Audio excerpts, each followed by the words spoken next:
Yes, of course, we thank for their bravery.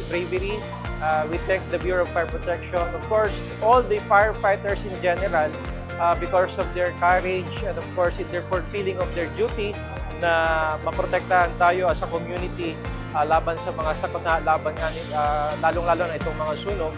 And of course, we extend our commitment to them that whatever needs of the Bureau of Fire Protection as an agency, mabigyan ng karagdagang sapat na pondo and at the same time, suporta galing sa national government. So consistently, yan naman yung ginagawa natin sa Kongreso, no? Naghahanap tayo ng pondo para ano pa yung mga estasyon na mga nangangailangan ng fire trucks, nangangailangan ng mga fire fighting equipments, as well as construction of additional fire stations. So yun po yung mga ginagawa ng mga lawmakers natin from Ako Bicol.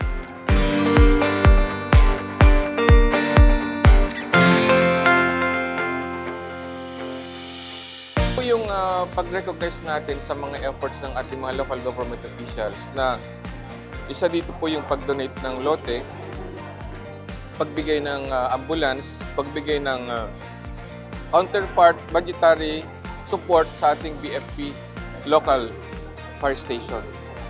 Ang pag-iwas sa sunog ay hindi lang obligasyon ng bumbero.